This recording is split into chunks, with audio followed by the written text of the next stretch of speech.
खऱ्या आयुष्यामध्ये एखादा असा आलेला ट्विस्ट तुम्हाला आठवतं की जो आज सांगायला आवडेल असा एखादा खूप वर्ष झाली ना twist? twist. माझं लग्न झालं. तेच म्हणून म्हटलं खूप वर्ष झाली ना आता काय सांगेल माझं लग्न तूच तिकडे बघितलं इथे बघितलं इथे इथे काय हिला विचार उत्तर दिलं हिला त्यांनी? twist. भरत समजा इंटरव्ह्यू मध्ये बोलतोय हे बोलतोय तो एकदम शांत आणि असं वाटतं की काय सिरियस माणूस आहे. पण जे त्याला स्टेजवर बघतात तर ते आता सही रे सही नाटकाला मी जेव्हा पहिल्यांदा बघितलं होतं तेव्हा मी त्याला म्हणलं होतं हे नाटक तू कंटाळशील त्या दिवशी बंद होईल, त्याच्या आधी बंद होत नाही. वा नमस्कार, मी मधुरा शिदे आणि कलाकृती मिळणार तुम्हा सगळ्यांचं मनापासून स्वागत आहे. पुन्हा 3:30 लवकरच आपल्या भेटीला येतोय आणि त्यानिमित्ताने सिनेमाची टीम माझ्याबरोबर आहे. अभिनेता दिग्दर्शक अंकुश चौधरी, ज्येष्ठ अभिनेते मकरंद नासपुरे, अभिनेत्री रिंकू राजगुरू आणि ज्येष्ठ अभिनेते भरत जाधव. नमस्कार, नमस्कार. कसे आहात? कसं सुरू आहे प्रमोशन? अगदी मस्त जोरात. खूप छान हे बघ पुन्हा एकदा पुन्हा एकदा 3:30 पुन्हा 3:30 प्रेक्षकांच्या भेटीला येतोय. मला विचारायला आवडेल की इतकी वर्ष का, 20 वर्षाची गॅप का गेली? गोष्टच सापडत नव्हती कारण ह्या तिघांनी एक इतिहास रचला होता. 1 कोटीमध्ये झालेली फिल्म 5 कोटीपर्यंत घेऊन गेली होती असा इतिहास त्या काळाचा आहे 2008 मधला. सो मला असं वाटतं की एखादी गोष्ट चांगली अशी असावी की पुन्हा प्रेझेंट करताना त्यांना देखील मजा आली पाहिजे, प्रेक्षकांना मजा आली पाहिजे, तरच ते गणित जुळलं असतं. तर मला गोष्ट सापडली. अचानक अमय खोपकर आणि निनाद बत्तीन प्रोड्युसर ते माझ्याकडे आले आणि मला त्यांनी विचारलं की तुला 3:30 दुसरा भाग करायला आवडेल का? म्हणलं मला आवडेल पण मला गोष्ट नाही सापडली, जरा विचार कर. आणि मग ते गोष्टीचा विचार करायला लागला आणि ती सापडली. क्या बात आहे. पण मग आता पुन्हा 3:30 ही पुन्हा जुनी गोष्ट कंटिन्यू होणार आहे की आता ह्याच्यामध्ये काही नवीन गोष्ट आहे? आणि कॅरेक्टर वेगळा तेच twist आहेत, आहे? रतन, मदन, चंदन आणि सिद्धार्थ जाधव म्हणजे बबन. त्यांच्या आयुष्यात एक अमृता खानविलकर आली होती, यावेळेला रिंकू राजगुरू आले. पण गोष्ट कशी अख्खी बदलते ती बघायला पडद्यावर मजा येणार. क्या बात आहे. आणि तीच धमाल आहे, तीच मैत्री आहे, तीच सगळी. आणि छान ही गोष्ट वाटते ना की कास्ट सेम आहे, ते बदललं नाही आहे, म्हणजे ॲड ऑन झालेत पण मेन कॅरेक्टर्स बदललेली नाही आहेत. ही जास्त छान गोष्ट आहे. 2006ला ज्यावेळेस 3:30 आला होता, खरंच जसं आत्ता दादा म्हणाला त्यांनी इतिहास रचला होता आणि अनेक वेगवेगळ्या काय म्हणतात अनेक वेगवेगळ्या सगळ्या कलाकारांकडून दिग्दर्शकांकडूनही पोचपावती मिळाली होती. त्यावेळेस मला वाटतं तुझाही तो पहिला सिनेमा जो तू दिग्दर्शन केलास तो तुझा मी आणि सचित पाटील. सचित पाटील तुमचा पहिला 2008 मध्ये. येस. आणि तेव्हापासून तुम्ही एकमेकांना ओळखताय, अनेक सिनेमे केलेत, इतका काळ लोटलाय, पण तुमची मैत्री अजूनही तशीच आहे. आणि मला वाटतं सिनेमाचा पण तोही एक महत्त्वाचा भाग आहे की ती मैत्रीसुद्धा त्याच्यामध्ये दिसते, ते नातंही दिसतंय. मला तुमच्या मैत्रीबद्दल ऐकायचं आहे. तेव्हाचे तुम्ही एकमेकांना ओळखत होतात ते आणि आताचे तुम्ही. नाही, आम्ही त्याच्याही आधीपासूनचे मित्र आहेत खरं तर. म्हणजे कारकिर्दीला सुरुवात व्यावसायिक कारकिर्दीला ह्यांची आधी झाली. मी थोडासा नंतर हे झालो कारण हे पहिल्याच ह्याच्यात सुपर डुपर हिट होते आणि त्या मानाने मी अगदीच छोट्या भूमिका करत होतो. पण तेव्हा आमची मैत्री खूप तिथपासून आम्ही एकमेकांबरोबर जे दिवस पाहिलेले आहेत, म्हणजे काय म्हणूया त्याला, अगदी भरतकडे 2 व्हीलर होती, आमच्या ग्रुपमध्ये पहिल्यांदा अंकुशने 4 व्हीलर घेतली, इथपासूनचे आम्ही मित्र आहोत. आता इतक्या वर्षानंतर मैत्री तशीच राहिली आहे. आश्चर्य काय नाही कारण आम्ही जसे आहोत तसेच आजही आहोत आणि एकमेकांना भेटल्यानंतर आमचं त्याच पद्धतीचं हे आहे. त्यामुळे आणि हेवे दावे कधी नसल्यामुळे मैत्री तुटण्याचं किंवा ह्याचं काही संदर्भ नाही आहे. दुसरं असं की 20 वर्षांनंतर एक नवीन गोष्ट आणि तितक्याच ताकदीनं पुन्हा ते 3 भाऊ मांडायचे, हे एक चॅलेंज दिग्दर्शक म्हणून आता अंकुशने स्वतंत्र दिग्दर्शित केलेला हा सिनेमा आहे. यावेळी त्याला सचित नाही आहे जोडीला, तो एकटाच आहे. पण त्याने ज्या हुकुमी पद्धतीनं पुन्हा ती मोड बांधली आहे ती खरोखरीच बघण्यासारखी आणि खूप चांगली आहे. आणि 3 दशकाची आमची मैत्री आहे त्यामुळे आम्हाला फारसं एकमेकांना सांगावं लागत नाही. आणि आमच्यात वादविवाद वगैरे असल्या पण भानगडी आता राहिलेल्या नाहीत कारण आता सगळ्यांनी 50शी ओलांडली आहे, सगळ्यांची लग्न झालेली आहेत, मुलं बाळ आहेत. तर आता वाद घालणार कशावर हा मूळ मुद्दा आहे. आणि दुसरं असं की क्रिएटिव्ह स्तरावरचा जो वाद आहे तो एकत्रित एकमतानेच सतत आम्ही सोडवत आलेलो आहोत तो गुंता. त्यामुळे ह्या सिनेमातही तुम्हाला ते जाणवेल. क्या बात आहे सर. नाही, मकरंद म्हणतो ते बरोबर आहे, कारण मैत्री ही व्यावसायिक नसतेच, स्वार्थ नसतो त्यात, त्यालाच मैत्री म्हणतो ना आपण.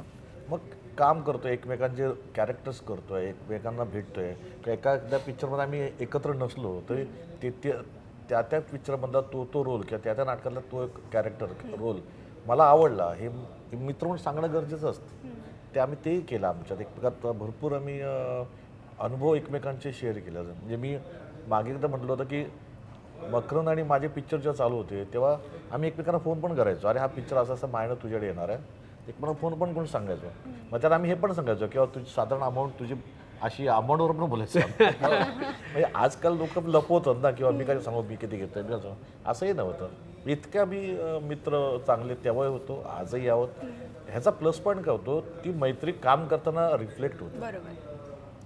जेव्हा चित्रपटात किंवा कुठल्या ठिकाणी आपण काम करतो तेव्हा त्या मैत्रीचा फायदा होतो. म्हणजे लॉस कुठेच नसतो, कारण त्या स्वार्थ नसल्यामुळे लॉस नसतोच. तर तो फायदा इतकी वर्ष आम्हाला आजपर्यंत ती मैत्रीच देत आली तो फायदा. बंजारानंतर पुन्हा एकदा मैत्री ह्याच्यामध्ये सुद्धा दिसणारे हा एक योगायोगच म्हटला पाहिजे. तू काय सांगशील मैत्रीबद्दल? योगायोग म्हणूया आपण. म्हणजे आता 16 जानेवारीला केदारची फिल्म रिलीज होते, आमची 30 जानेवारीला होते. त्याच्या दुसऱ्या दिवशी माझा वाढदिवस आहे 31 जानेवारी. हा पण योगायोगच म्हणायला पाहिजे. कसं काय जुळून आला माहिती आहे, प्रोड्युसरना तसं वाटलं डिस्ट्रीब्युशन 15-16 काय केदारचा पण वाढदिवस येतोय 16 ना तारीख, म्हणून तर म्हणलं काय त्याला ठरवून नाही काही झालं. आणि मी केदार किंवा भरत असं आम्ही ही गोष्ट खूप जपली आहे की मैत्री खूप महत्त्वाची. तर मकरंद कुठल्याही वाटे वळणावर कधी आयुष्याच्या भेटल्या तर अशीच मस्त कडक घट्ट मिठी मारली आणि परत गप्पा सुरू. जसं काय कालच रात्री आम्ही एकत्र होतो, गप्पा मारतो की काय चाललंय तुझे, कसं चाललंय तुझं, असं मकरंद सुरू करतो. मला असं वाटतं की हीच गंमत आहे आमच्या सगळ्या मित्रांची की कालच भेटल्याप्रमाणे आज भेटतो असं वाटावं कित्येक वर्षांत सुद्धा.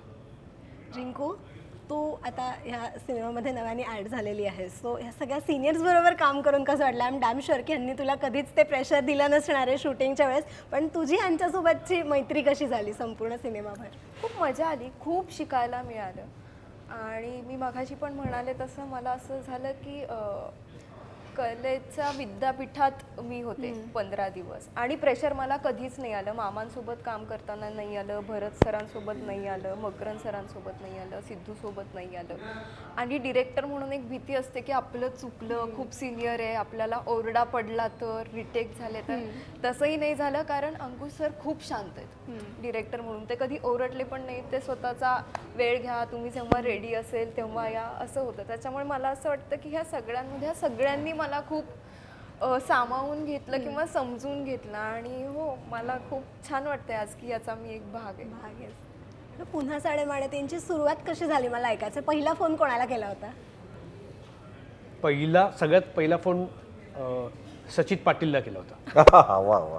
जो पहिल्या पार्टचा डिरेक्टर होता, की असं असं डोक्यात आलंय आणि मला गोष्ट सापडली, आपण करूया का. तो नेमका त्याच्या फिल्ममध्ये तो बिझी होता, त्याची सिरियल पण चालू होती त्यावेळेला नेमकी.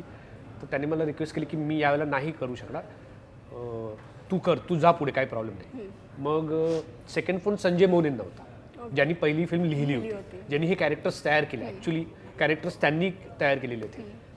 मग त्यांना फोन केला तर ते म्हणाले हा चांगली आयडिया, आपण करूया, काही प्रॉब्लेम नाही. मग आम्ही माणसं शोधायला सुरुवात केली की याचं पुढचं काय करायचं कसं. मग पहिला फोन केला मी भरतला, की आपल्या गोटातला माणूस असतो ना तसं, की असं असं आहे, काय वाटतं तुला? मला चांगलं आहे, कधी करायचं? तर असं ओके सगळं चांगलं आहे, मला आवडेल करायला, पण गोष्ट चांगली पाहिजे. जरा लोकांना आता गोष्ट चांगली वाटते. आणि पुढच्या महिन्यात मी अमेरिकेला चाललो आहे, की तिथपासून सुरू होत आलं की अरे बापरे, आता अमेरिकेला जाणार, असं होणार, कधी शूट करणार. मग लगेच मकरंद सरांना, अशोक सराफ सरांना असं कॉन्टॅक्ट केलं. सगळ्यात शेवटी रिंकूला कॉन्टॅक्ट केला की त्या गोष्टीला एक असं कॅरेक्टर एक पाहिजे होतं की ह्यांच्या आयुष्यात आल्यानंतर काय खळबळ होऊ शकते. आणि तिने ऑलरेडी खूप खळबळ माजवली आहे जेव्हा तिने पहिली फिल्म केली तेव्हाच. तर मला असं वाटतं की सर्वांची आवडती अशी एक मुलगी असावी जी या लोकांमध्ये बरोबर फिट होईल आणि मजा करेल. तर शेवटचा फोन तिचा होता. क्या बात आहे. बरं, तुम्हाला काय वाटतं, तुमचं विनोदाचं टायमिंग तर कमाल आहे हे आम्हाला सगळ्यांनाच माहिती आहे, पण तो विनोद हे तुम्हाला एक कौशल्य वाटतं की तो सराव वाटतो? आता तुमच्यासाठी इतक्या वर्षांनंतर काय आहे विनोदाची व्याख्या? नाही, मी म्हणलं तसं मगाशी की टायमिंग असतं विनोद. तुम्ही त्या बरोबर ठिकाणी बघ, विनोदाचे 2 प्रकार असतात. एखाद्या नटाला चांगला विनोदही धड सांगता येत नाही आणि एखाद्या नटाला वाईट विनोद सुद्धा खूप चांगला लोकांना हसवता येतं असं असतं. वा. तर हा भेद फक्त टायमिंगचा असतो. आता भरत समजा इंटरव्ह्यू मध्ये बोलतोय, हे बोलतोय, तो एकदम शांत आणि असं वाटतं की काय सिरियस माणूस आहे. पण जे त्याला स्टेजवर बघतात तर ते, आता सही रे सही नाटकाला मी जेव्हा पहिल्यांदा बघितलं होतं तेव्हा मी त्याला म्हणलं होतं, हे नाटक तू कंटाळशील त्या दिवशी बंद होईल, त्याच्या आधी बंद होत नाही. वा. आणि ते आजही बघ, इतकी वर्ष झाली ते नाटक तसंच चालू आहे, त्याचा प्रेक्षक तसाच आहे, त्याचं टायमिंग आजही तेच आहे आणि तो सातत्याने त्या टायमिंगवर काम करतो. म्हणजे आपण एकदा बनचुके झालो की आपल्याला विनोद जमेल असं एक बऱ्याच विनोदी नटांचं हे होतं, पण मग नंतर काय होतं की नंतर लोकांना कंटाळा यायला लागतो. पण आम्ही सुदैवाने असं आहोत की इतकी दशकं काम करून प्रेक्षक फार कंटाळले नाही आहेत. काही जण कंटाळलेही असतील, तेही मी नाकारत नाही. म्हणजे ते कशाला नाकारावं, कारण देव सुद्धा न आवडणारे लोक आहेत, तर आपण तर माणसंच आहेत किंवा नटच आहोत. पण तरी सुद्धा त्यामधलं टायमिंग आवडणारी बहुसंख्य मंडळी आहेत आणि आपल्याला हसवायला आवडतं हे एकदा लक्षात आलं की आपण सातत्याने आपल्या टायमिंगला धार लावत बसतो. अशा पद्धतीतली आम्ही नट मंडळी आहोत. त्यामुळे दरवेळी विनोद झाला की हा बरा झालाय की नाही हे इमिजिएट समोरून आम्हाला, जर समोर प्रेक्षक नसतील तर बाकीची टेक्निशियन मंडळी असतात, त्यांचा लाफ्टर आला तरी आपल्याला हा जरा बरं झालंय अशा पद्धतीचा अंदाज येतो. तर हे सातत्याने आम्ही टायमिंगवर काम करतो, एवढंच.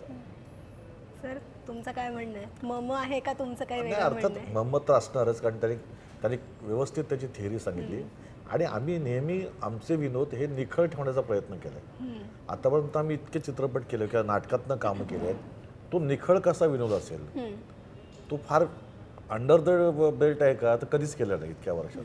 मग तुम्ही ती पण जातकुळी लोकांनी, कलाकारांनी सांभाळायला हवे की बाबा माझा विनोद मला माझ्या घरातल्या छोट्याशा मुलापासून ते आजोबापर्यंत, आजी आजोबाने पण हसले पाहिजे ते. आणि आपण काय करतो, आपण प्रत्येकजण, हे टिपिकल शब्द आहे पण त्यात पण अर्थ खूप आहे की प्रत्येकजण टेन्शनमध्ये वावरत असतो, प्रत्येकाला प्रॉब्लेम्स असतात, नाही त्यातून आपण कुठेतरी जरासं गुदगुल्या करण्याचं काम करतो आणि ते गरजेचं आहे. आज आम्हाला पण वाटतं की आम्हाला पण दोन घटका जरासं कुठेतरी हसलं की जरा एक रिलीफ मिळतो. मग रिलीफ देण्याचं काम आहे, विनोद करेक्ट करू शकतो आणि तो विनोद करण्यासाठी तो माणूस पण तेवढा सिरियस असणं गरजेचं आहे. त्यामुळे आम्ही आत्तापर्यंत जे कामं केले आहेत, मग म्हणाला की काहींना आवडेल काहींना आवडत नाही, उलट माझ्यामध्ये सगळ्यांनाच आवडतं, कारण आपण कधीसुद्धा अंडर द बेल्ट केलेलं नाही. आता आपला विनोद हा निखळ असल्यामुळे आजही लोकांना काही चित्रपटातले काही नाटकातले विनोद आजही ताजे वाटतात. बरोबर. त्याला कारण तो त्यातला सफाईदारपणा असेल, त्यातला इनोसन्स असेल, त्यातला निखळपणा असेल. निखळ विनोदाला आपण नेहमी वेलकम करत आलो, म्हणून आज तो विनोद आम्हाला करताना किंवा बोलताना किंवा ऐकताना तो टवटवीत वाटतो आणि तो टवटवीतपणा ठेवणंच गरजेचं आहे विनोदी कलाकारांनी. आणि विनोदाच्या बाबतीत एक आहे, विनोदी नटाने नेहमी काय करायचं असतं की ध्येय उराशी बाळगायचं असतं, ध्येयाच्या उरावर बसायचं नसतं. त्याने विनोद चुकतो, तेवढी काळजी घेतली की झालं. तर दिग्दर्शक म्हणून मला विचारायचं आहे की एखादा सीन करताना तुझं दिग्दर्शक म्हणून असं झालं का की तो इतका कमाल झाला की तू हरवून गेलास तो बघता बघता? फिल्ममधला एक क्लायमॅक्समध्ये सिक्वेन्स आहे, रिंकूसोबत अजून 2 कॅरेक्टर्स आहेत आणि तिघांचा सीन आहे. तो बघताना मात्र मी थोडासा हल्लो, माझ्या पण डोळ्यातनं पाणी आलं. तर इतक्या छान पद्धतीने तो सीन झाला, छान पद्धतीने संजय जाधव DOP त्यांनी हे केलं आणि तो लिहिला पण इतका सुंदर संदीप दंडवतेने होता. त्यामुळे मला मजा आली की म्हणजे एक गोष्ट मी लोकांना हसवण्यासाठी केलीच आहे, पण ती जर इमोशनल पण मी करू शकलो छानपैकी तर मी जिंकतो असं मला नेहमी वाटतं आणि ते ह्या लोकांनी घडवून आणले. पण मला वाटतं ज्यावेळेला एखादा सिनेमा येतो पुन्हा एकदा किंवा त्याचा सिक्वेल येतो तर त्यावेळेस ना प्रेक्षकांच्या खूप भावना जोडलेल्या असतात, खूप आठवणी असतात. तुमच्या 3.5च्या काय काय आठवणी आहेत किंवा ज्यावेळेस तुमच्यासमोर पहिल्यांदा ह्याचं स्क्रिप्ट आलं किंवा पहिल्यांदा कळलं की ओके आता आपण हा नवा सिनेमा करतोय, त्यावेळेस त्या आठवणी काय काय जागा झाल्या? पहिल्यांदा आपल्याला पहिल्या भागाविषयी काहीच कल्पना नसते. आपण जेव्हा ते काम करत असतो त्यावेळी फक्त ते करून जातो. आमचं पहिलं जेव्हा भाग झाला त्यावेळी आम्हालाच माहिती नव्हतं ना, आम्ही तशा अर्थाने नवीन होतो, तरुण होतो आणि प्रेक्षकांचा काय प्रतिसाद मिळेल हे माहीत नव्हतं. तर मला अजून आठवतंय की प्रभातला आम्ही प्रीमियर शोला गेलो होतो आणि तिथे आम्ही थिएटर ज्या पद्धतीनं उसळलेलं बघितलं ते बघून आम्ही इतके खुश झालो. म्हणजे एक आपल्याला शब्द सुचत नाही अशी अवस्था असते, अशी त्या काळातली. आता काय असतं, आता तुलनेची भीती असते. तुम्ही आधी केलेल्या भागातलं ह्यात नाही असं होतं किंवा हा खूपच चांगला झाला असंही होतं. तुलनेचं भय स्वतःलाच असल्यासारखं आहे. पहिल्या 3.5चीच भीती दुसऱ्या 3.5ला असते. पण ती यशस्वी झाली आहे की नाही हे शेवटी प्रेक्षकांनी ठरवायचं असतं आणि आपण प्रामाणिकपणे प्रयत्न करायचा असतो आणि त्यातला गाभा हलवू न देता पात्रांचा. तर तो दिग्दर्शक म्हणून अंकुशने अजिबात हलू दिलेलं नाही हे खात्रीनं सांगतो. आणि गोष्ट निश्चित आवडेल कारण हिची एक जबऱ्या एंट्री आहे. त्यामुळे कसं आहे की ती आमच्यासाठी फार महत्त्वाची ठरलेली आहे. त्यामुळे ह्या गोष्टीला एक रंजक वळण मिळालेलं आहे एवढं सांगतो. क्या बात आहे. रिंकू काय सांगशील? मला वाटतं प्रत्येक अभिनेत्रीचं हे स्वप्न असतं की आपली मोठ्या पडद्यावर एक अशी कमाल एंट्री असली पाहिजे. कसे एक ते असतं ना, खूप एक फिल्म इमॅजिनेशन असतं, केस उडतील, सगळे बघतील, म्युझिक लागेल, हे सगळं तुझ्या बाबतीत तू केलेलं आहेस प्रत्येक सिनेमामध्ये. पण आता या सिनेमामध्ये काय वेगळं? नाही, प्रत्येक सिनेमामध्ये हे झालेलं नाही. मी खूप रॉ अशा भूमिका केल्या किंवा खूप खऱ्या आयुष्याला कनेक्ट असलेल्या असं काम केलंय मी. एकदमच खूपच सुंदर दिसले आणि केस वगैरे उडतायत असं ह्या सिनेमात पहिल्यांदा झालंय. आणि त्यापेक्षा महत्त्वाचं जसं मी तुला म्हणाले की जास्त आनंद ह्याचा होता की या फिल्मचा आपण एक भाग आहोत. कारण जेव्हा पहिला भाग आलता मला वाटतं मी खूपच लहान होते, म्हणजे खूपच लहान होते, मला माहितीच नव्हतं तेव्हा सिनेमा म्हणजे काय. पण पुन्हा असे चांगले कलाकार आणि खूप चांगली माणसं या सिनेमाच्या निमित्ताने जोडली जाणं हे माझ्यासाठी खूप महत्त्वाचं होतं. दिग्दर्शक म्हणून जबाबदारी जास्त काय वाटली हा सिनेमा करताना? कारण का आत्ताच्या काळामध्ये एखाद्या सिनेमाचा सिक्वेल बनवणं किंवा विनोदाला पुन्हा एकदा हात घालणं ही खूप मोठी जबाबदारी आहे. कारण जसं मगाशी सर म्हणाले की तो विनोद सगळ्यांनाच जमतो असं नाही, म्हणजे एक तर तो विनोद होतो नाही तर मग तो फसतो. तुला जास्त चॅलेंजिंग काय वाटलं ह्या सगळ्यात? चॅलेंजिंग मला असं वाटलं की गोष्ट मिळण्यासाठी खूप वेळ गेला मला शोधण्यासाठी. या चौघांना एकत्र आणायचं होतं, सिद्धार्थ जाधव सर आणि अशोक सराफ सरांना आणि ह्या दोघांना. ह्या चौघांना एकत्र घेऊन मी खूप मोठी रिस्क घेऊ इच्छित नव्हतो की असं नको व्हायला की एवढे चांगले कलाकार तुझ्याकडे असताना तू वाया घालवलं, असं नको होतं. म्हणून मला गोष्ट खूप महत्त्वाची आणि ती सापडत होती आणि 4-5 म्हणजे रायटर्स बरोबर बसून बऱ्याच गोष्टी करण्याचा प्रयत्न केला पण ती सापडेना. आणि एक दिवस मला अचानक गोष्ट सापडली, मलाच सापडली. तर ती मी लिहून काढली. मला वाटलं की हे ह्या चौघांसाठी करेक्ट आहे आणि मजा येईल. हे चौघजण ह्या गोष्टीमुळे, या जर्ममुळे खूप मजा करतील. कारण ह्यांचे कॅरेक्टर्स लोकांना माहिती आहेत आणि मला तर तोंडपाठ आहेत कसे आहेत. रतन, मदन, चंदन आणि बबन ह्यांच्या आयुष्यात जर असं काहीतरी जर्क आला ना तर धमाल येईल. आणि मी माझ्या रायटरला बोलवलं, संदीप दंडवतीला. त्याला म्हटलं की हे बघ ही गोष्ट मला सुचली, काय वाटतं मला सांग. तो खुश झाला. तो म्हणला दादा ये बढिया आहे, ह्याच्यात मी खूप खेळू शकतो. आणि त्यांनी लिहायला सुरुवात केली. स्क्रीन प्ले डायलॉग त्याचा आहे. तर मला असं वाटतं ते चॅलेंजिंग होतं. कारण हे सुपरस्टार ह्यांना घेऊन मी कुठली चुकीची गोष्ट करू शकत नाही. आणि मी तरी नाहीच करायला पाहिजे कारण मी स्वतः ॲक्टर आहे. मी 100 गोष्टींना जर नाही म्हणतो तर हे कधीही नाही म्हणू शकते. कारण चौघांचा होकार मिळवणं माझ्यासाठी खूप कठीण होतं. जर गोष्ट चांगली नसती तर यांनी कधीच काम केलं नसतं. सिनेमात जसं ह्या पात्रांच्या आयुष्यामध्ये कसा ट्विस्ट येतो, खऱ्या आयुष्यामध्ये एखादा असा आलेला ट्विस्ट तुम्हाला आठवतं की जो आज सांगायला आवडेल? कसं एखादा खूप वर्ष झाली ना ट्विस्ट. माझं लग्न झालं तेच म्हणून म्हटलं खूप वर्ष झाली ना, आता काय सांगेल. आता खरं तर माझं लग्न तूच तिकडे राहिला इथे वाटतं इथे हिला विचार. उत्तर दिलं हिला त्यांनी. twist. माझं काही नाहीये, अजून आला तूच नाहीये. झाले ना. बापरे. आता आमच्या मुलाबाळांनीच आणले तर ट्विस्ट. सर तुम्ही नाही सांगितलं. नाही रिंकू अरे सेम आहे आम्ही. रिंकूकडे ट्विस्ट का नवीन असेल. नाहीये माझ्याकडे काहीच नाहीये अजून तरी नाहीये.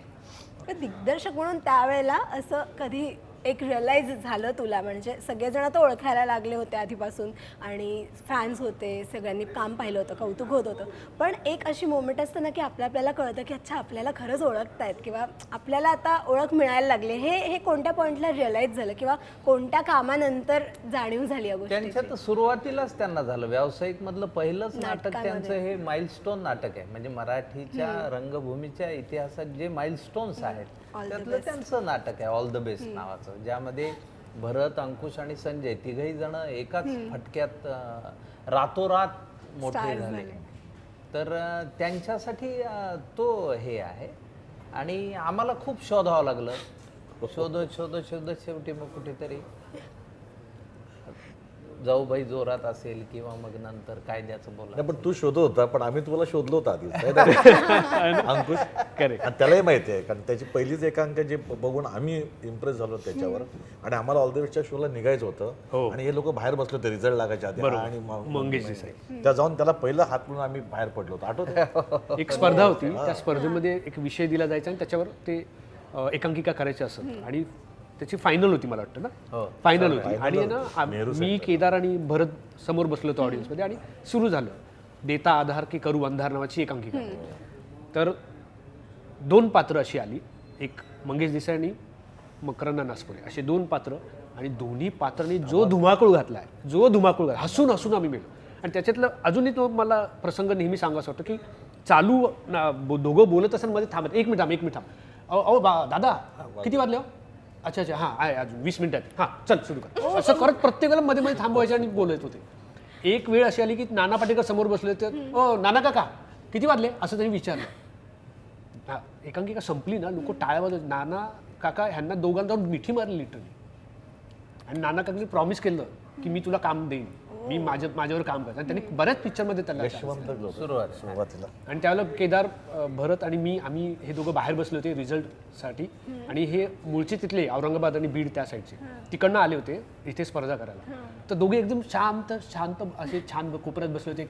इतकं रंगमंच गाजवला होता तो त्या एका तासामध्ये.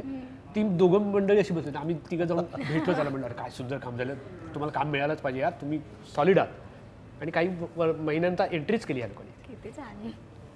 पण हे जसं त्यावेळेस एक छान तो प्रतिसाद मिळाला किंवा आता हशा पिकलेला आणि सगळ्या गोष्टी, सिनेमाचं शूट करताना एक असा कोणता सीन किंवा एक अशी आठवण की त्यानंतर शूट बराच वेळ थांबलं होतं आणि तुम्ही फक्त हसत होतात, हे झालं असं एखाद्या सीनच्या वेळी? एक सीन होता जो रात्रीच्या वेळी चालला होता आणि थोडा उशीर झाला होता, ज्याच्यात अशोक सराफ सर पण होते, हे 2 जण पण होते आणि हा सिद्धार्थ पण होता आणि अजून एक कॅरेक्टर त्याच्यामध्ये होतं. ते मी आता सांगणार नाही कारण ते परत रिव्हील व्हायचं. तसे 4-5 जण एकत्र एका सीनमध्ये होते आणि ह्यांच्यातला एक कॅरेक्टर ना सारखं चुकत होतं एक लाईन.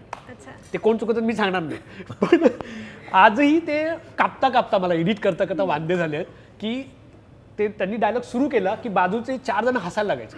सुरू केलं की ॲक्शन म्हणलं की, आणि तो सिरियस होता. सिरियस सिक्वेन्स, सगळ्यांनी आज झोपायचं, सगळ्यांनी बाहेर झोपायचं. तर त्याच्यात कन्फ्युजन होत होतं सतत. आणि ते सतत कॅरेक्टर म्हणायचं सगळ्यांनी बाहेर झोपायचं, आज झोपायचं नाही. ते ॲक्च्युली आज झोपणं महत्वाचं होतं. ते सारखं त्यांना लक्षात येतं. कारण किती झालं तरी सकाळी 7 वाजता शूटिंग सुरू झालं तर रात्रीचे 11:30-12 वाजत आले. त्यामुळे ते दमले होते, सगळेच आर्टिस्ट दमले होते. त्याच्यातही उरलेले 4 जण नुसते हसत होते. आज एडिट टेबलवर माझा प्रॉब्लेम असा होता की ह्याचं हसणं थांबलेलं शॉट घ्यायचा का ह्याचा हसणं थांबलेलं शॉट घ्यायचा. मला माहिती मी कसा लावला तो शॉट. आठवलं? हो आठवलं. फार छान वाटलं तुमच्याशी गप्पा मारून आणि उत्सुकता खूप आहे पुन्हा 3:30ची. एक छान जाता सगळ्यांना अपील करायचं असेल तर तुमच्या बाजूने काय सांगा? पुन्हा 3:30 पुन्हा का पाहावा? पुन्हा का पाहावा? कारण हा जवळपास 2006 मध्ये प्रदर्शित झालेला 2 दशकानंतर त्याचा दुसरा भाग येतोय. त्यामधलं अंतर खूप मोठं आहे आणि ज्या पिढीला बालपणी 3:30ची आवड लागली त्यांना पुनःप्रत्ययाचा आनंद म्हणून येत्या 30 जानेवारीपासून जवळपासच्या चित्रपटगृहात जाऊन पुन्हा एकदा 3:30 हा चित्रपट आवर्जून बघावा, कारण ती लहान मुलं आता मोठी झालेली असेल आणि ही त्यांच्या आवडीची नायिका त्यामध्ये आहे. बरं, मला विगची काय आहे साधारण मजा ती ऐकायची आहे. कारण Wig लावून दिवसभर त्याला खात्री होती की 2007 मध्येच कळलं होतं. हा, याचे 2-3 आपण भाग करणार हे त्याला माहीत असल्यामुळे त्यांनी हा प्रश्न सगळ्यात आणि माझ्याकडे बघूनच मिटवला असावा अशी मला त्या काळात आहे ना, मी स्टोरी बोर्ड हाताने करायचो, म्हणजे पेन घेऊन स्टोरी बोर्ड करायचो.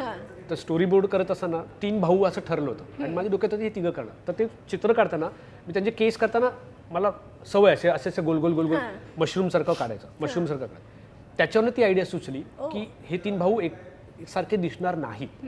किती झालं त्यांची शरीरयष्टी, चेहरा आणि एका कपड्यात आणलं तरी सुद्धा कळणार नाही की 3 भाऊ सख्खे भाऊ आहे. तर त्यासाठी ते वीगची कल्पना आली की आपण ह्यांना कर्ली हेअरचे वीग देऊया. तर आम्हाला सचिन पिळगावकरांनी पण विचारलं होतं जेव्हा स्क्रिप्ट वाचली होती तेव्हा, अरे हे 3 भाऊ दाखवले, 3 भाऊ दिसतील का पण? मग त्यांना सांगितलं की असं असं कर्ली हेअर करतोय. मग त्यांनी नाव दिलं त्यांना कुरळे बंधू द्या म्हणून, कुरळ्यांचं गॅरेज द्या म्हणून. क्या बात आहे, फार मस्त वाटलं. थँक्यू सो मच आणि खूप खूप शुभेच्छा या सिनेमासाठी आणि पुढच्या सगळ्या प्रोजेक्टसाठी. Wish all the very best. Thank you. Rasika हो, कलाकृती मीडिया म्हणजे मनोरंजनाची लयलूट. मनोरंजन क्षेत्रातील किस्से व घडामोडींचा आस्वाद घेण्यासाठी कलाकृती मीडिया या यूट्यूब चॅनलला सबस्क्राईब करा आणि व्हिडिओ लाईक करा.